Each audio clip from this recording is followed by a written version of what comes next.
Hello, students. Hope you all are fine, doing great. Today we will study about financial markets. Okay, so let us see what are financial markets. Okay, financial markets were constrained by five particular government policies, basically. And financial market is classified into two parts. The two parts are money market and capital market. We have already completed the money market part, and the money market was more related to the monetary policy. And we discussed about various type of money, and we also discussed about all monetary policy instruments. So I hope you all are going reading a little more and reading newspapers so that you'll get to know what are different policies the government implements and how the policies are being implemented. Okay. Um, Financial markets are basically controlled by the government controls the banking system. And let me remind you about before going to the financial market, that we had done a circular flow of income and output. If you all remember that four sector model, in that four sector model we studied about the how the four sectors, how the money revolves among the four sectors, and how and financial market is not a sector, but it is one of the you can say uh, one of the institution which basically bridges the gap between the savers and investors. So one part we completed in monetary policy, and that was how money is been supplied, demanded, and how inflation, deflation is been controlled with the monetary policy. Okay. So government controlled almost all the banking system. The insurance and pension funds industry was also government owned. As you know, the biggest example is LIC. Nearly all of the interest rate were set by the government earlier. Nowadays, interest rate has been more set by the markets, goods market, money market, which is the second part of today's session. So, bank has to meet high reserve requirement. That is, what is the amount of money they are supposed to keep with them, and the amount of money they are supposed to give it to the RBI or the central bank of the country. Listing by the private firms in the capital markets needed. Government approval on new capital issues was needed earlier, like IPOs and all. How the IPOs get IPOs are been issued in the market, at what rate, and everything is been monitored. Nowadays, it is more monitored by uh, uh, SEBI. Okay. The role of capital market. What is the major role of capital market? Any company which needs money, they cannot raise all the money from their own, or they cannot get money from the even from the banks. They cannot take loans. So what do? They issue as IPOs, and they issue shares, and then that shares are being purchased by people, and when people invest their money in those shares, that is how the capital is being raised. It is good for the economy, because it will lead to more capital formation. So it is like achieve the faster economic growth, to analyze the source of finance, increase the quality of investment in the country, channelize the source of finance. Why?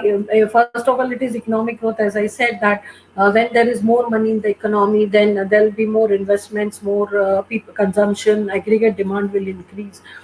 And the finances should be channelized in the proper sectors, like which sector wants more finance, and which sector has got less finance and needs some more finance for growth, and all that has to be taken care, and that is taken care by fiscal and monetary policy. Increase the quality of investment. The type of investment people do should be better improved, so that people also get something in return for their short term and long term investments. Whatever the saving the banks have, that banks should not hold on the savings. They must be able to invest in the market. So that is mobilizations of saving. All these will lead to nothing but capital formation, expansion, economic growth, development. Efficient and transparent capital markets can attract increased foreign savings in India. Capital market will be more good if they are They are in a better way. They have been monitored, or there is a transparency in the capital market. So these days everything is done through electronically, or you can say using by the means of technology. You open a demat account and you can start buying, selling the shares, or you can invest in various type of companies. All such things are all such facilities are available. So that's all about the capital market. Now, capital market, as I said in the beginning, that a financial market is classified into financial market is classified into two. That is, one is capital market and another is money market. So money market is what we already dealt with in the earlier session. That is money market. So remember these two. And now further, money market is capital market, sorry, is classified into institutions, financial institutions, and security markets. So it is IFCI, then IDBI, Exim Bank, SIDBI, IDFC, IFCs, and LIC. And on the security side, it is gilt-edged securities, corporate securities, new issues market, then stock markets, and the secondary markets. Okay. A business enterprise can raise capital from various sources. Long-term fund can raise there through issues of securities, or by borrowing from certain institutions. Short-term funds can also be borrowed from various agencies. So you can see those agencies here. Thus, business units can raise capital from issues of securities and borrowings, long-term and as well as short-term. In addition to other major borrowers of funds, the lenders of the funds includes the individual investors, the households, the institutional investors, banks, and special industrial financing institutions. The borrowers and lenders are bought together from the financial market. They both come together in the financial markets, and they form the financial institutions. They also become a part of the financial institutions. The term financial market collectively refers to all those organizations and institutions which have been listed here as IFCI, then IDBI, then Exim Bank, and all organization institution which led these funds to business firms and public institutions or authorities. It is composed of two components, two constituents, sorry, the money market and the capital market. While the former deals, that is the money market, deals more with the provision of short-term credit, and the capital market deals with the mostly with the grant of medium term and the land long term or short term type of credits. However, before we go do so, it is important for us to understand money market and capital and their interdependency. What is their interdependency among them? Most of the suppliers prefer to operate in both the markets within the framework of their investment policy. Whatever the type of investment policies they have, they'll take the best of the opportunity and function in that market. They operate with the bank accounts or their insurance policies and all. User of the funds also has the option to obtain the funds from the market. Exercising this choice, normally the businessmen generally borrow in the market, which offers them easy terms. Fund freely from the funds are freely from both the market, flow freely from both the markets basically. The short term and the long term rate of interest are interdependent. Again, it depends upon what is the monetary policy market, how it is functioning, and the capital market, how it is functioning. So there is a lot of interest rate will depend upon both. So we cannot judge a market on the basis of only capital markets. Some institution also serve both money. They also serve money. They are also a part of money as a capital market. The biggest example is the banks, commercial banks especially. Broadly making, the capital market can be divided into two parts, and the two parts are financial institutions, as we can see it on the slide, financial institutions and the security market. Now, as the financial institutions includes, I told you about the IFCI and IDBI and Exim Bank and all. Sorry. It is a risk-free market, and when we say gilt-edged securities and all, they are risk-free markets. Excuse me. It is a risk-free market, and returns are guaranteed in the gilt-edged security. Accordingly, there is no uncertainties regarding yields, payments on time, and there is no scope for speculation and manipulation. That is where we caught is the gilt-edge markets come in. The government securities market consists of two, that is new issue market and the secondary markets. The RBI, the Reserve Bank of India, that manages entirely the public debts of if you all remember that, we had studied about RBI's functions, that one of the major function of RBI is banker to the government and banker to the banks. So, and the secondary market deals in old issues of the government loans and operates largely on the um, operates largely through a very few large stock brokers who keep in touch with the RBI and the prospective buyers and sellers basically. Our Reserve Bank of India plays a very dominant role in the government securities market because, as I said, it is government's bank. The investors in the gilt edge markets are predominantly institutions which are required statutorily to invest a certain portion of their funds in government securities, and these institutions include capital commercial banks like commercial banks, then LIC, then GIC, then you have got provident funds. They mobilize the savings of the people through these all various schemes and invest a certain amount in the government securities.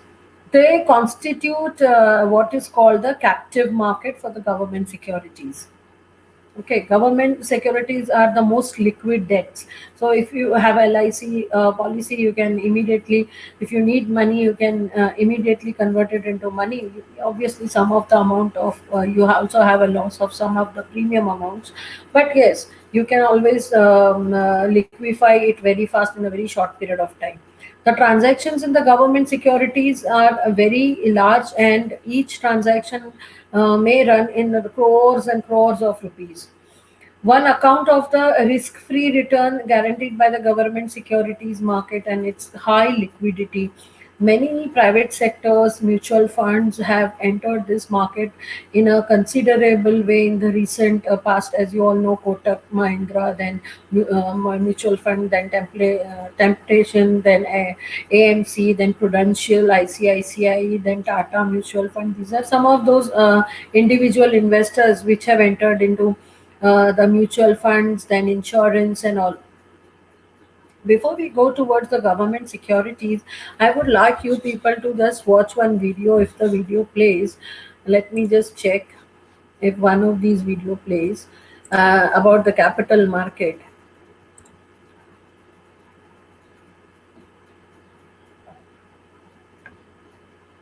Okay, it is. I will just check whether it plays or not, or else we will continue with it. It will be interesting for you to see whether.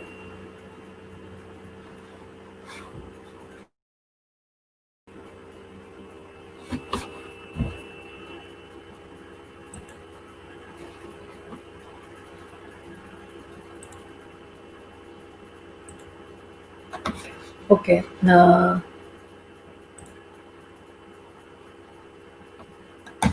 I'll just check whether this video, if it is available with me, I will try and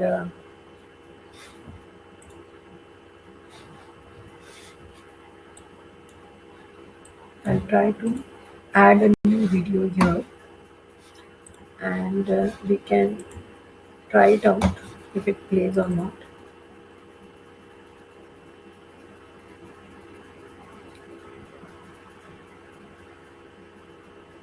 It becomes easy to understand basically capital market, how it functions, and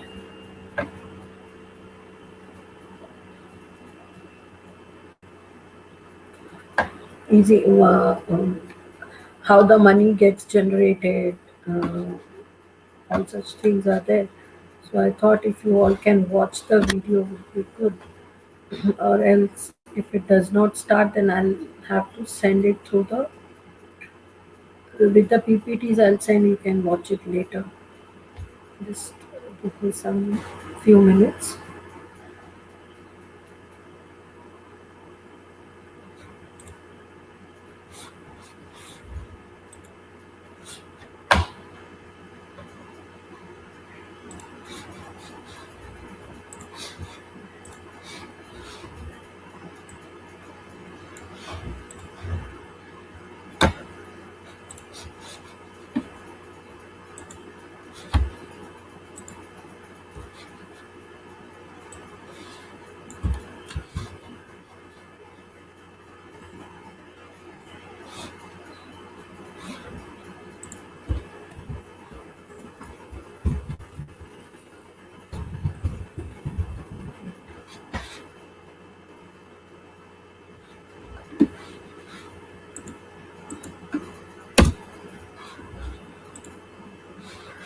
Yeah.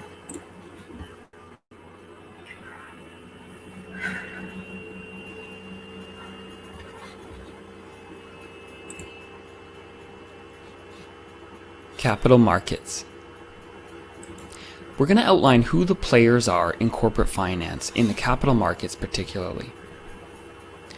On the one side of this diagram, we're going to start with corporates. Corporates are operating businesses. They run manufacturing companies, service companies, technology companies, and they require capital to grow and run their operations. On the other side, we have institutions. These consist of fund managers. They could be institutional investors, but also retail investors as well. These are the people that have capital. So the capital flows from the institutions or investment managers who have the money to the corporations that need that money to grow and run their business. In exchange, the corporations issue back to the investors bonds, which is debt, or shares, which are equity. And this completes the cycle between the two. Now, in the middle of these two groups sit the investment banks. They're often referred to as the sell side, and they have contacts on both sides of this diagram. They have corporate clients and they have institutional investor clients. Their job is to match up the institutional investors with the corporates based on risk and return expectations and investment style to get a deal done. In addition, you have public accounting firms, which will be the fourth category that we talk about in our course.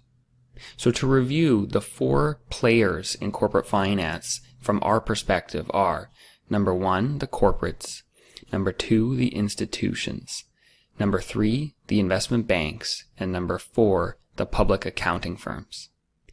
This is an example of how the primary markets work.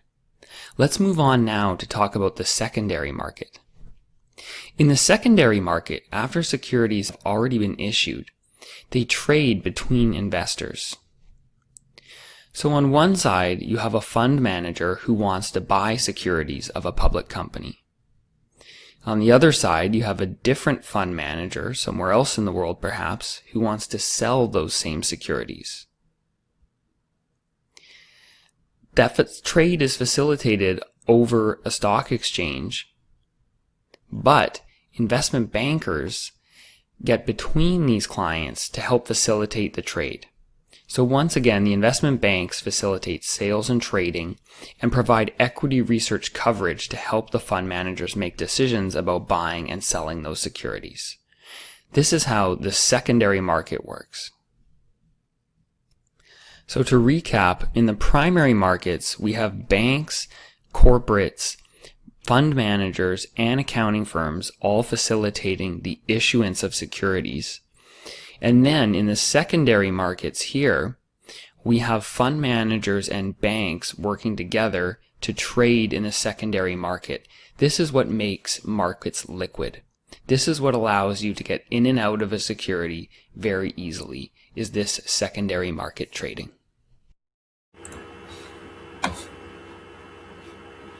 I hope this has given you a fair enough idea about the capital market. Let us proceed with our capital market classification, further classification in terms of gilted securities. I can see that the corporate securities or the gilted securities, sorry, gilt-edged securities, as I said, that LIC, UTI, these are all gilt-edged securities. The gilt-edged market is the market in government securities, or the securities guaranteed, that where the government is going to give you money back, whatever you have invested. So the government securities are risk-free and hence are known as gilt-edged securities. And always, if you try to observe the government securities, you'll find that it is not for 5 years or 2 years or 3 years. It is always for 10 to 15 years. LIC is normally for 15, sometimes 20, 24 years, 25 years.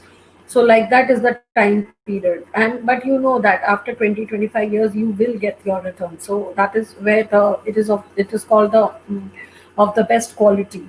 It is risk free. There's no risk in it. That is why you we find that most of the time, if you ask any Indian, they'll say yes, they do have some investments in LIC and GIC and UTI. It is a risk-free market, and returns are guaranteed. The government securities market consists of two parts: the new issue market and the secondary market, as the person discussed here. The primary market, secondary market, or it can be called as new issue market and secondary market. Reserve Bank of India plays a dominant role in the government securities market. The investors in the gilt-edge market are predominantly institutions which are required statutorily to invest a certain portion of their funds in government securities. These institutions include commercial banks, the LIC, the GIC, and the provident funds. Government securities are the most liquid debt instruments. And they are the most liquid debt instruments, as I said earlier, that you can immediately, in a very short period of time, convert and give that securities back and take your money, and it can be easily liquefied very fast. The transactions in the government security markets are very large, and the transactions are in crores, and on the account of risk-free returns guaranteed to government securities, the security market is very high in terms of liquidity. Let us move to corporate. There is a problem with the secondary markets. I think it is in the next slide. Okay, it's there. There's a mistake. I forgot to remove it. Okay. Corporate securities market. The corporate securities market is a market where securities issued by the firm, shares, bonds, debentures, can be bought and sold freely. It consists of the new issues market, that is primary, and the secondary market, that is called as the stock exchange. The new issue market are basically the new issues of the market is the part of the capital market, which is concerned with the issue of new securities like bonds, debentures, shares, and so on. And the public limited companies often raise the funds through the primary market for setting up or expanding their business.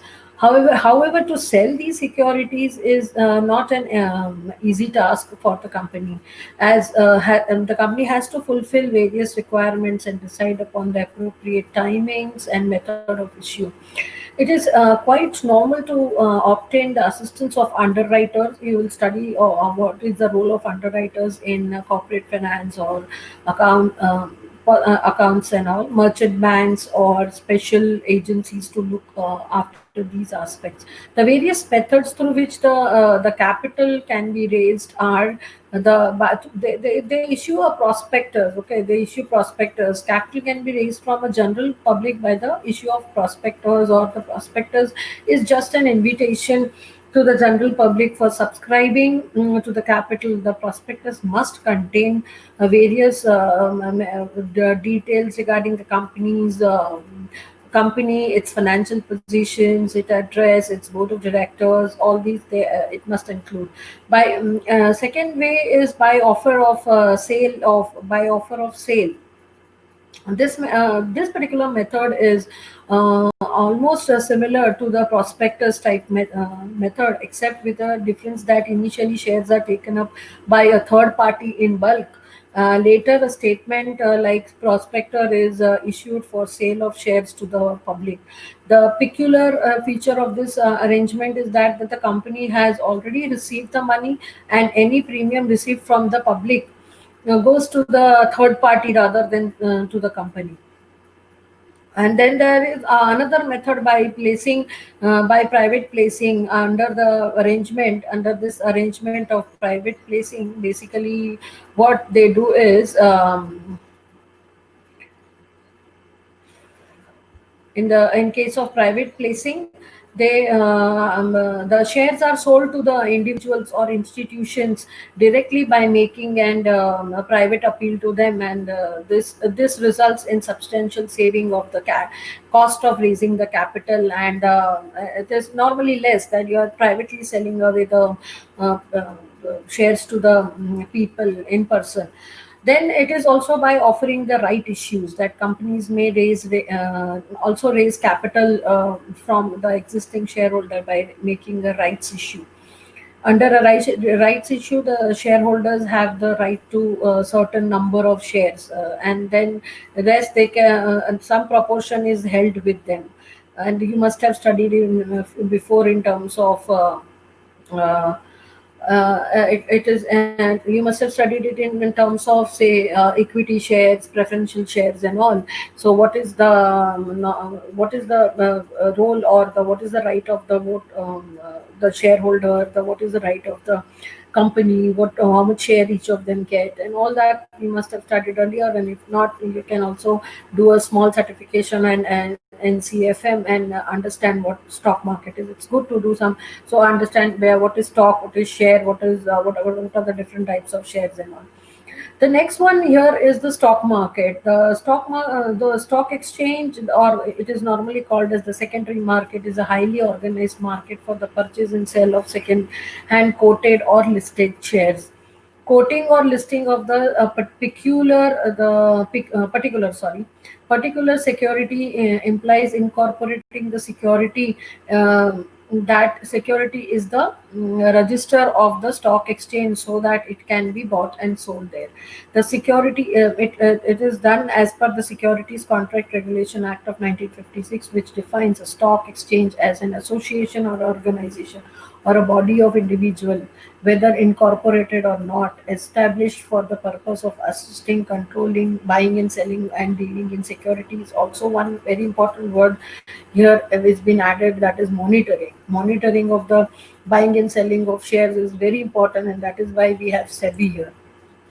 Okay, so corporate securities are basically of two types, and they are, say, secondary market, and they are being sold in the NSE, BSC, and all. Okay, so secondary markets are NSE, BSC.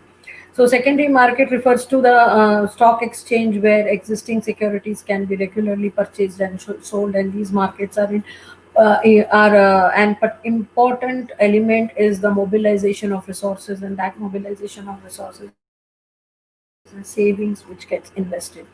They enhance the efficiency of the flow of savings. The existence of these markets fulfill a basic need of the investors, namely the firms and those who need liquidity to run the business. In these markets, holders of securities can easily dispose of their securities and obtain shares, that we also discussed initially, that you can convert your money and liquidity anytime in a very short period of time. Today you have invested in shares, tomorrow you can dispose of and convert it into liquidity. Thus, viable secondary market, by providing marketability to security exchange, encourages savers to take risk and make investments in the existing companies, corporate sectors, and all. Stock market is discussed here. Merely here we are going to talk brief about the two exchange markets in our countries, NSE and BSE. One is the National Stock Exchange, and the second one is the BSE, that is the Bombay Stock Exchange. The biggest exchange of India is the National Stock Exchange, as you all are aware about it, which was set up in 1992. It started its trading operations effective in June 30. 1994, only the debt market segment of the NSE was put into operation initially, and then the equity market segment of the NSE commenced its operation from November 3rd, 1994. The NSE very soon attained a very greater volume Then the Bombay Stock Exchange, which was the biggest stock exchange till NSE became its started its operation basically. NSE's growth was an unprecedented success for a new stock exchange. Competition from the NSE led to subsequently reduction in the transaction cost, which was among the lowest in all over the world basically. Now the NSE provides facilities for trading of equity instruments, then warrants, then debentures, preference shares, etc. NSE has adopted fully automated screen-based trading system. As some of you must have seen the trading system, which you once you get into the Demat account, and then you can see the trading system on your desktop or your laptop, and there are these you have got apps and all on which it is done. The exchange has opened membership to number of cities also. So the second largest stock exchange in India is BSE, and it has the first organized stock exchange established in India at Mumbai as far as I think 1887 also. Presently, NSE it's, not in this okay. Presently, NSE and BSE amount for amongst the entire trading of scripts on Indian stock market, and most of the regional stock market have been rendered redundant. Now we move to the role of stock market and all. So before going to the role of stock market, I would like you to see how the stock market in any country functions. And if the video, I don't think the video is going to play, so I will again have to add the link of the because I think the video got corrupt when we uploaded. So let me just check the link which I have it if it plays. Okay, that is about the stock market because when you only theory you may not understand, so I want you to see something in form of picturization also. That is the reason I have I'm going to show you how does the stock market work.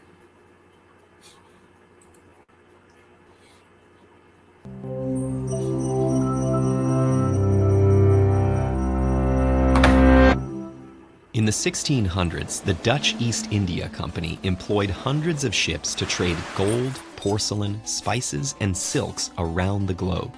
But running this massive operation wasn't cheap. In order to fund their expensive voyages, the company turned to private citizens, individuals who could invest money to support the trip in exchange for a share of the ship's profits. This practice allowed the company to afford even grander voyages, increasing profits for both themselves and their savvy investors. Selling these shares in coffee houses and shipping ports across the continent, the Dutch East India Company unknowingly invented the world's first stock market. Since then, companies have been collecting funds from willing investors to support all kinds of businesses. And today, the stock market has schools, careers, and even whole television channels dedicated to understanding it. But the modern stock market is significantly more complicated than its original incarnation. So how do companies and investors use the market today? Let's imagine a new coffee company that decides to launch on the market. First, the company will advertise itself to big investors. If they think the company is a good idea, they get the first crack at investing and then sponsor the company's initial public offering, or IPO. This launches the company onto the official public market, where any company or individual who believes the business could be profitable might buy a stock. Buying stocks makes those investors partial owners in the business. Their investment helps the company to grow, and as it becomes more successful, more buyers may see potential and start buying stocks.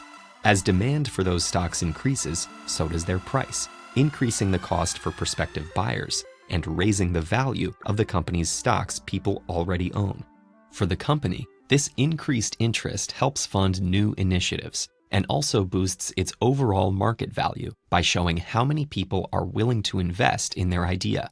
However, if for some reason a company starts to seem less profitable, the reverse can also happen. If investors think their stock value is going to decline, they'll sell their stocks with the hopes of making a profit before the company loses more value. As stocks are sold and demand for the stock goes down, the stock price falls, and with it, the company's market value. This can leave investors with big losses, unless the company starts to look profitable again. This seesaw of supply and demand is influenced by many factors. Companies are under the unavoidable influence of market forces, such as the fluctuating price of materials, changes in production technology, and the shifting costs of labor. Investors may be worried about changes in leadership, bad publicity, or larger factors like new laws and trade policies. And of course, plenty of investors are simply ready to sell valuable stocks and pursue personal interests. All these variables cause day-to-day noise in the market, which can make companies appear more or less successful. And in the stock market, appearing to lose value often leads to losing investors, and in turn, losing actual value. Human confidence in the market has the power to trigger everything from economic booms to financial crises. And this difficult-to-track variable is why most professionals promote reliable long-term investing over trying to make quick cash. However, experts are constantly building tools in efforts to increase their chances of success in this highly unpredictable system. But the stock market is not just for the rich and powerful. With the dawn of the internet, everyday investors can buy stocks in many of the exact same ways a large investor would. And as more people educate themselves about this complex system, they too can trade stocks, support the businesses they believe in, and pursue their financial goals. The first step is getting invested. Interested in pursuing your own financial goals? Download a free audio version of The Richest Man in Babylon on audible.com/TED-Ed. You'll not only get timeless advice on making and investing money, but also an imaginative take on life in ancient Mesopotamia.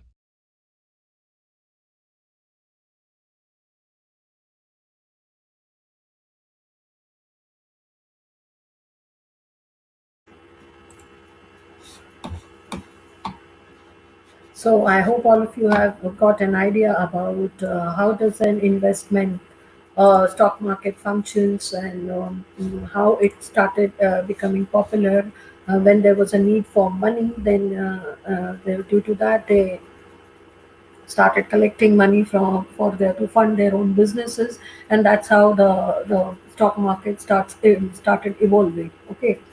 So the stock market is a market for partial ownership of companies where buyers and sellers come together. Price of stocks change based on whether there is a in high demand or in low demand, and the demand for the certain securities based on its rate of return and risk levels. So and accordingly, people demand that if people feel that in future the prices of the shares are going to increase, then they will start buying the shares. If they get a news something like the there's going to be a war, or there's going to be some depression, or there's going to be recession type of situation, people start selling the shares because they want more liquidity in hand. So these are some of the functions of stock market. Economic barometer, it is a barometer that if an economy is not doing so good, then the stock market is the best indicator to understand. Then the prices of securities in terms of the how much people have been investing, the stock market helps to value the securities on the basis of demand supply factors, and the securities of profitability and growth oriented companies are valued higher as there is more demand for such securities. The valuation of the security is useful for investors, government, as well as creditors. And the investor can know the value of their investments. The creditors can value the credit worthy of the government and impose taxes on value of the securities. Then there is a safety of transactions. In stock market, only the listed securities are being traded and stocked, as you all know that very well, which includes the company names in the trade list only after verifying the soundness of the company. The companies which are listed, they also have to operate within the strict rules and regulations. They ensure safety of dealing through stock markets. Then the fourth one is contributes to economic growth. As companies grow, but they buy and sell, there's a lot of investment, reinvestment, de-investments in the productive investment proposals, and this lead to more capital formation and economic growth. Then the spreading of equity cult. Stock market encourages people to invest in ownership securities by regulating new issues, then better practices, and by educating public about investments. Provide a scope, or then the next one is to provide the scope of speculation to ensure that the liquidity and the demand and supply of the securities. The stock exchange permits a healthy speculation of security. There shouldn't be any scams, there shouldn't be too much of loss. The companies will also lose, the people will lose a lot of money, which will have an impact on the consumption of the people. Then the next is liquidity. The main function of the stock market is to provide a ready market for sale and purchase of securities. The presence of stock exchange in the market gives assurance to investors that their investment can be converted into cash wherever they want. The investors can invest in long-term investments projects without any hesitations. And because of stock markets, they can convert their long-term investment into short-term and medium-term also. There is better allocation of capital, as it is said that don't keep all your eggs in one basket. You must try to make a systematic investment plan, and that systematic investment plan can be like some amount you are investing in mutual funds, some in equity, some in preference, some in debentures, some in gilt-edge securities. Like that, you must make a systematic investment plan for small term, medium term, and long term. So there is a better allocation of resources, and individual can allocate the resources in a better manner, and then promotes the habit of saving and investment for the country, so that people can at times of recession, depression, and all, can don't face too much of crisis. So countries like India, the Asian countries normally have to face slowdown effects whenever there is crisis in the global level. Now, the next important one is SEBI, that is the Securities and Exchange Board of India, which monitors, regulates the stock markets, capital markets, and money market with RBI. In some of the okay, in some of the instruments, there is RBI's role is also there. Basically, both are interconnected with stock markets and money market, that is capital market and money market. Okay. Securities and Exchange Board of India was set up in 1988, and to regulate the functions of security market. SEBI Okay, SEBI promotes orderly and healthy development in the stock market, but initially SEBI was not able to exercise a very complete control on the stock market transaction. It was left as a watchdog to observe the activity, but not found any ineffective in regulating and controlling them. As a result, in May 1992, SEBI was granted a legal status, and then SEBI is a body corporate having a separate legal existence and perpetual succession. Initially, it was just watching, initially in 1992, because that was the time when the Harshad Mehta scam was unearthed in India.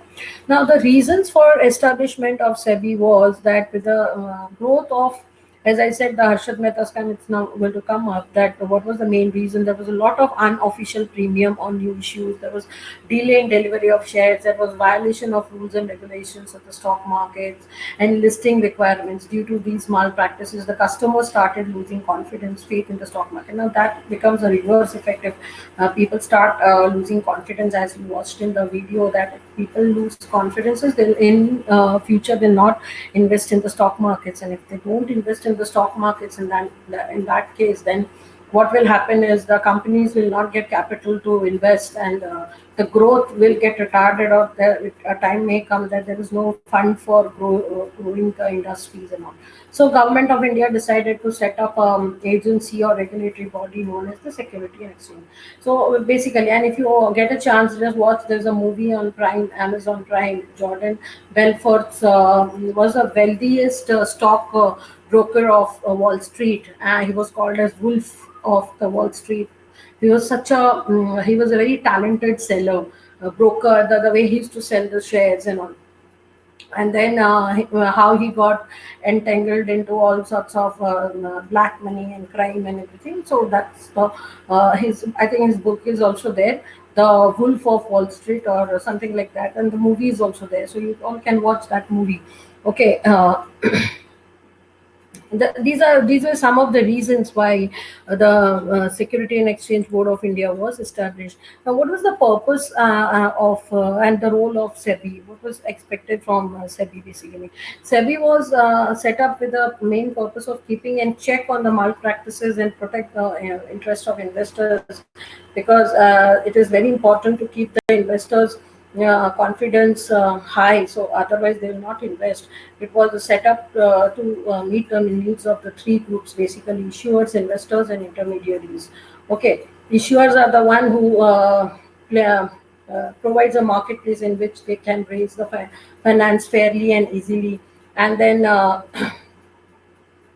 and then the investors, for investor, it provides protection and supply of accurate and correct information. So even if there is prospectus brochures which are being issued by the companies, it should give correct information. There should not be any superficial information in it. Then intermediaries, for intermediaries, it provides a competitive professional market also. And SEBI, this is how the SEBI structure is. SEBI's one side, it's got the rules and regulations body. The other side, it has got intermediaries who deal in this particular market. Rules and regulations are ICDR rules. If you go through the SEBI's website, you will get to know what are all these rules about. How insider trading, buyback regulations, delisting the regulations. As with the past 2-3 decades after 1992, there has been a lot of changes, and there are regular regulations which have been updated and regulated and been incorporated basically. Intermediaries like merchant bankers, registrar brokers, sub brokers are the part of the share capital market. So what is their role, what is their activity, how they can do the activity, and how they can become a broker or sub broker. All those things are there, and if you go to the SEBI website, you'll get to know about it. Now, what is the objectives of SEBI? I don't see the objectives, whether we had no, there's only purpose. Okay, maybe I've forgotten to put the objectives. Now, what are the objectives of SEBI? The overall objective of SEBI is to protect the interests of the investors, and to promote the development of stock exchange, and to regulate the activities of the stock market. The objectives of the other objectives are to regulate the activities of stock market, as I said, then to protect the rights of the investors, ensure safety to their investments, and to prevent the fraudulent practices or malpractices by having balanced between the self-regulation of business and its statutory requirements. And to also regulate and develop a code of conduct among the intermediaries, such as brokers and underwriters, etc. Okay. So these are the major and very important objectives of this SEBI. Now, as we are going to now understand what are the functions of SEBI, there are basically three functions. One is protective function, another is developmental function, and the third one is regulatory function. Now, the protective functions itself indicates that it is nothing but how to protect the investors and the safety and also provide them a safety of their investments. These functions are performed by SEBI to protect the investor as well as the investors' safety of their investments. Under this protective invest functions, they have it. They check the price regime. That is how the price is getting manipulated, or how the price is getting fluctuated. So price regime basically refers to the manipulating the price of securities, then with the main objective of inflating, or inflating or depressing the market price of the securities. SEBI prohibits such type of practices because they can defraud and cheat the investors, and again, then the investor may not start investing. It also prohibits the insider trading. Insider is any person who is connected with the company, such as directors or promoters, etc. These insiders have a sensitive information which affects the prices of the securities. These information is not available to people to large, but the insiders get this privileged information by working inside the company, and if they use the information to make profits, and then they are known as insider trading people. Okay, the directions of the company may know the company with the issue of bonus shares, when the company is going to issue the bonus share, when the company is going to come up with the IPOs to its shareholders at the end of the year, and they purchase and share these shares from market to make profit with bonus issues. Okay, this is also it's also a part of basically issuing of bonus share is also a part of insider trading. SEBI keeps a very secret check when insiders are buying these securities of the company, and takes strict action on insider trading, because these are the people who can even manipulate the information of the companies to overheat the prices of the shares, as I said, inflate or decrease or depress the prices of the shares. Okay, SEBI prohibits such fraudulent practices and unfair trade practices. SEBI does not allow the companies to make misleading statements which are likely to induce the sale and purchase of securities by any other person. SEBI undertakes steps to educate investors, or that they are able to evaluate the securities of various companies, and select the most preferable securities.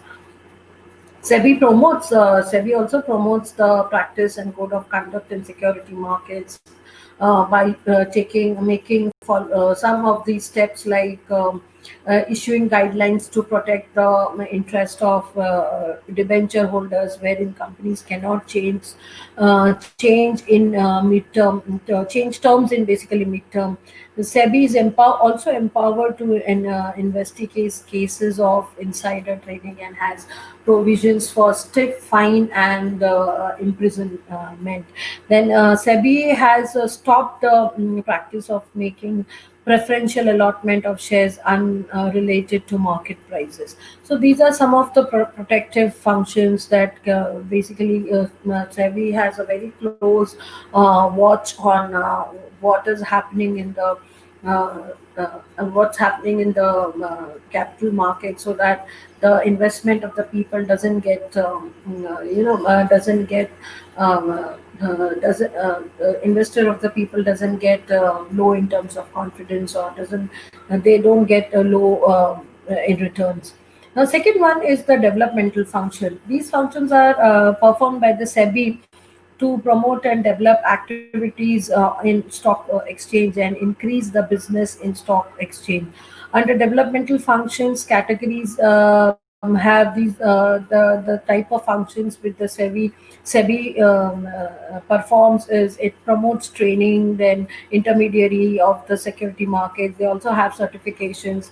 They promote adopting flexibility, and SEBI promotes internet trading through registered stockbrokers. Then underwriting optional to reduce the underwriting proposal for to reduce the cost of the issue.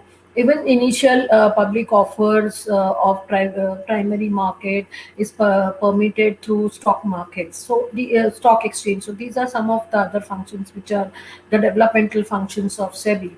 Then the third and the last function of SEBI is and also all of you please go to the website and look at the details about study SEBI about. You can get some data information and all.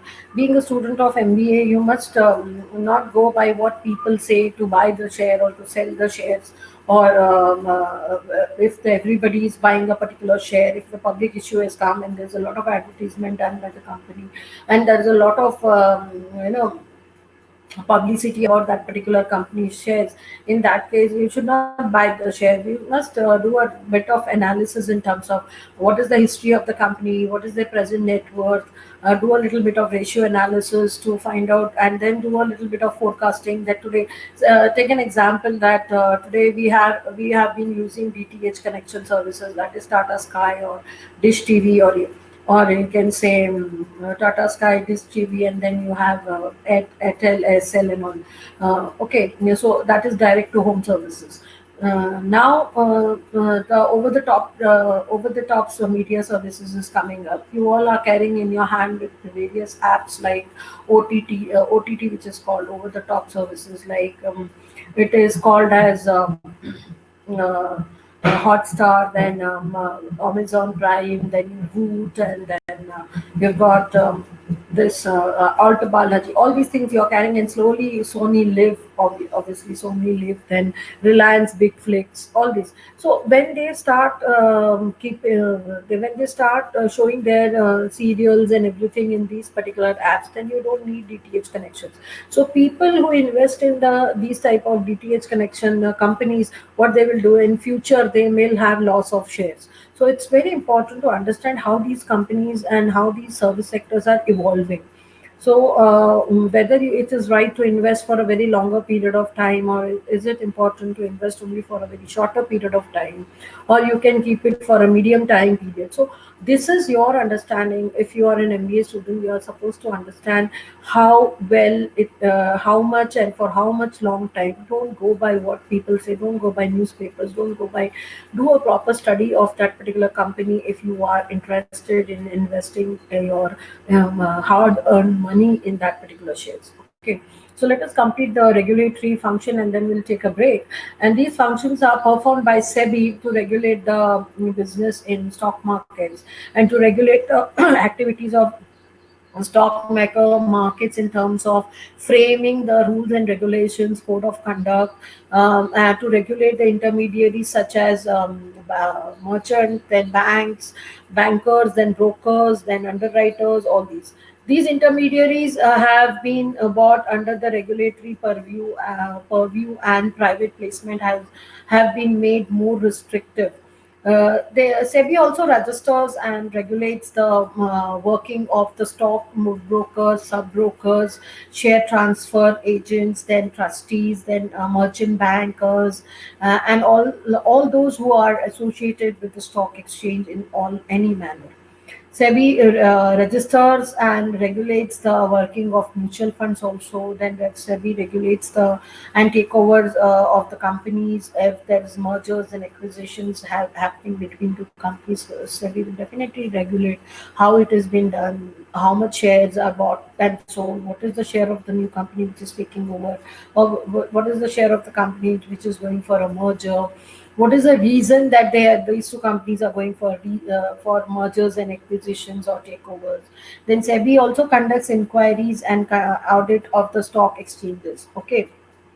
So these are the three major functions of SEBI, and what I feel is now that this is how basically the capital market. There are all the small connections also there in the capital market. I have given you a very overall view of the capital market. What you all can do is that go to the SEBI, then do a little bit of certification based on small certification which is based at NPTEL also, or NCFM is the best. NCFM is the best platform wherein it is there you can do small certification based on financial markets, then money markets, capital markets, and what is stock shares and how it can be invested. But never take stocks and shares and investments as a gamble, because that is because you all are MBA students, professional course students, so you have to do those analysis.